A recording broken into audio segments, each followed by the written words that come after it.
What's up, everyone? My name is Ross, and today I have a quick Photoshop tip for all you creatives out there on how to change the color of a t-shirt, or the color of anything really, to any color in the world, any color imaginable, just by using simple math and numbers. That's right, it's going to be as easy as paint by numbers. So let's get into it right away, I'm wasting no time. We're going to go first to our window menu in Photoshop and make sure our information panel is active. And mine is active over here. And so once that is visible, because we're going to need that later, we're going to hit I on the keyboard to get our eyedropper tool again. Once again, it's a very underrated tool, but you can do a lot with it. And we're going to set a sample point on the color that we want to match our shirt to. So in this case, I want to go to this dark blue color. So I'm going to drop a point here, and then the second step, or third step rather, is dropping a sample point somewhere on your shirt, somewhere that's not in the shadows or highlights, kind of in a neutral area of the shirt. So what the sample points are doing for us is it's going to give us a readout here on the RGB, or the red, green, blue channels on each of those sample points. So you can see sample point 1 has a 10, 54, 160 readout for the red, green, blue channels respectively, and sample point 2 is 197, 188, 188, which makes sense because it's more of a neutral gray color. So once we have our sample points set, you're going to load a selection or create your mask or whatever you want to do. I'm not going to go over that in this tutorial. I've conveniently created a selection already. It's a very rough selection, but I will go over how to mask and make selections in a different tutorial.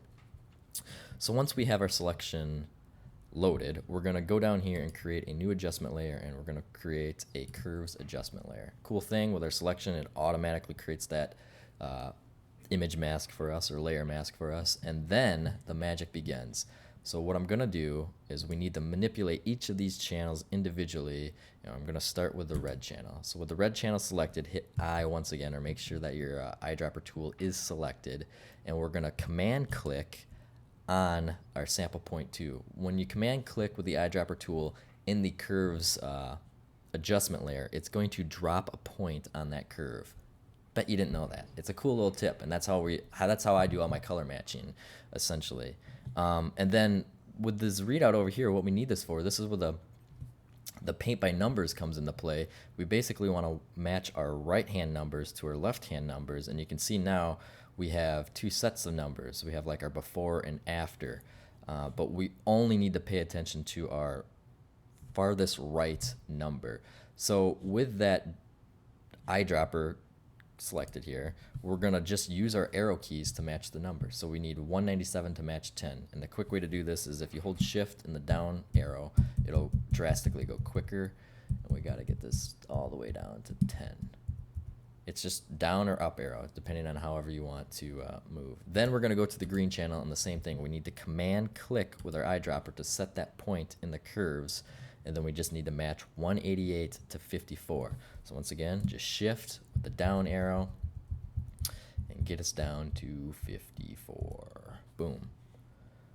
Go into our blue channel, same thing, command click. It sets our point for us, and we need 188 to go to 160. So a little slower this time, and there we go. To me, this shirt's a little bit too saturated right now, and maybe what you're thinking too is, well, what's the difference between just creating a new layer and doing the old paint bucket here and setting the blending mode to color? Well, you can see right now, if I turn our curves off, by doing that, you don't get the tonal range that is truly matching that color.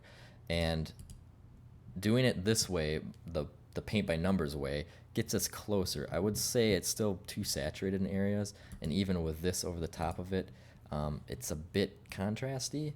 And we can turn this down, and we can play with, maybe we could go soft light with it.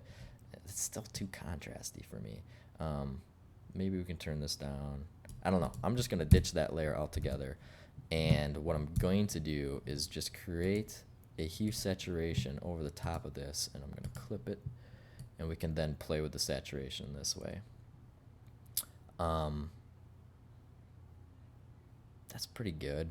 And obviously too, we can push this color one way or the, actually that's looking pretty good. So just to recap, I'm going to create a new layer this. So this is what it would look like if we just tried to paint bucket a color into a new layer and set it to color. If we set this to soft light, it doesn't get us anywhere. If we go overlay, we can play with all these and it's not going to get us anywhere close. So the trick that I've learned early on is literally if you just set a sample point and sample the color, and using curves, you can get very close. You get 90% of the way there. And then using whatever method you want, in this case I'd use a hue saturation, and maybe I'll even go color balance on top of this.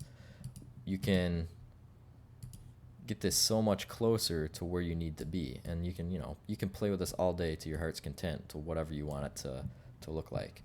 And there you go. And the cool thing is once you have it set here, we can definitely then just create a new layer, clip it. Let's say that maybe this is the tonal range that we want. Let's change this to maybe this darker purple, and then we can go color this way. And it's pretty cool. It's pretty flexible that way. So there you have it. My quick way that I've always color matched things in Photoshop. It's not the right way. It's not the wrong way. It's the way that I do it, and I hope you found it useful. If not, let me have it in the comments, send me an email. But if you did like it, let me know as well. And if you have any other questions or you want to learn something in Photoshop, send them my way. I'm always looking for ideas and I want new challenges as well. So that's all I have for you tonight. I will see you guys next time. And remember, work smarter, not harder.